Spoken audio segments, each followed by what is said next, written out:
Decision के लिए। Barrister Ahmad पंसोटा साहब, अगर आपको आवाज़ आ रही है, यहाँ पे जितने तीनों पैनलिस्ट ने अपनी राय दी, आप भी अपनी राय का इजहार करें, क्लियर कर दें दोबारा एक दफ़ा, जिस तरह से अजहर सिद्दीक साहब ने भी क्लैरिटी दी है कि जो प्राइम मिनिस्टर की नवाज शरीफ की जो डिस्क्वालिफिकेशन हुई है, वो डिस्क्वालिफिकेशन अपने असासे छुपाने पर हुई है, FZE कंपनी पर हुई है, 10,000 दिरहम की एक्सप्लेनेशन ना देने पर हुई है कि उनके ऊपर ये जो तमाम पनामा के मामलात थे, करप्शन, चोरी, ओहदे का गलत इस्तेमाल, डिस्क्वालिफिकेशन किस बेस पर हुई है?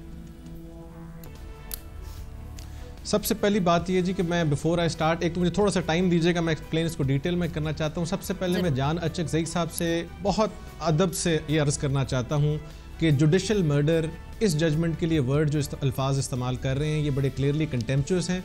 और मुझे कंटेम्प्ट से भी ज़्यादा जिस चीज़ का फ़िक्र है वो ये है कि शहीद जुल्फ़िकार अली भुट्टो की जो मुआजना है वो मियां मोहम्मद नवाज शरीफ से कर रहे हैं, क्योंकि मियां मोहम्मद नवाज शरीफ साहब करप्शन के चार्जेस पर रिमूव हो रहे हैं, मिस डिक्लेरेशन पर रिमूव हो रहे हैं। वो जो शेर का बच्चा है वो उसको कत्ल किया गया, तो that's why we call it a judicial murder. तो प्लीज़ इन दोनों केसेस का मुआजना ना कीजिए। As a lawyer, as a Pakistani हमें बड़ी तकलीफ होती है। सेकेंड बात, अब आते हैं, मैं थोड़ा सा इनको क्लैरिटी दे दूं कि किस तरह प्राइम मिनिस्टर ने डिस्क्वालीफाई किया और उस डिस्क्वालिफिकेशन का रीज़न क्या था। अजहर सिद्दीक साहब ने उसको एक्सप्लेन किया। Article 1843 read with article 1872 supreme court को इख्तियार देता है कि विदाउट अ ट्रायल वो किसी मेंबर को डिस्क्वालीफाई कर दें।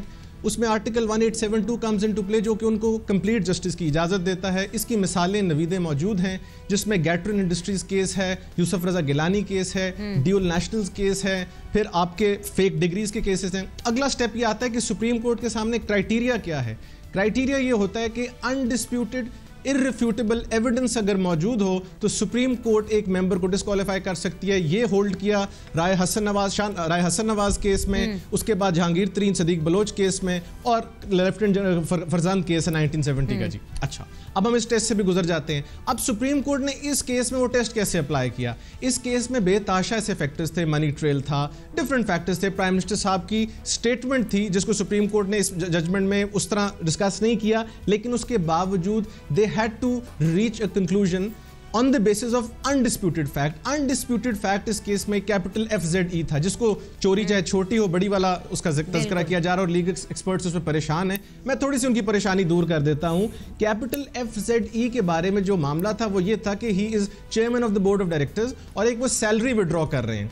अब यहाँ पर बात यह है कि सैलरी विड्रॉ करने की एक्चुअल जो पोजीशन है कि वो कर रहे हैं कि नहीं करना, प्रूव करना जरूरी नहीं था। वर्ड है miss declaration of assets. Supreme court ने ब्लैक्स लॉ डिक्शनरी को कोट करके, बिजनेस रिकॉर्डर जो बिजनेस डिक्शनरी है उसको कोट करके बताया है कि एसेट्स की डेफिनेशन क्या होती है। एसेट्स की डेफिनेशन में अगर आपको सैलरी आनी हो, अक्रू करनी हो, आप उसको 12 महीने नहीं भी लेते, बट बिकॉज आपको वो सैलरी इवेंचुअली मिलनी है, और दुबई के लॉज में तो वैसे भी विदाउट सैलरी पॉसिबल नहीं है, सिंस वो सैलरी आनी है, so therefore it becomes an asset. Since it becomes an asset, it comes under misdeclaration of assets. Misdeclaration of assets जो है, it's an offence which is punishable not under the income tax ordinance but also under ROPA. इसलिए वो disqualification रोपा के तहत भी, और 62 इसलिए रेलेवेंट होता है, और 63 जिनसे इनको शदीद इतराज, और पीपल्स पार्टी ने, शहीद जुल्फ़िकार अली भुट्टो की पार्टी ने इनको कहा था कि हमें निकाल दें 18वीं तरमीम में, लेकिन दे रिफ्यूज्ड। बहरहाल इस वक्त इट स्टैंड्स, और उस लॉ से मुझे बिल्कुल इख्तिलाफ इसलिए नहीं है कि article 227 of constitution of Islamic Republic of Pakistan कहता है कि तमाम कवानीन पाकिस्तान में कुरान और सुन्ना की लाइट में बनेंगे, और कुरान और सुन्ना की लाइट में 62 और 63 है। और इसको मिसकंस्ट्रू किया जाता है कि जब कहा जाता है कि सादिक और अमीन एज इट इज स्ट्रिक्टो सेंसो अप्लाई करेगा। सादिक और अमीन को बेतहाशा जजमेंट्स में डिफाइन कर दिया गया है। सादिक और अमीन आपके केस में इसलिए रेलेवेंट है क्योंकि आप मिस डिक्लेरेशन करते हैं, फाइनेंशियल क्राइम्स में इन्वॉल्व हैं।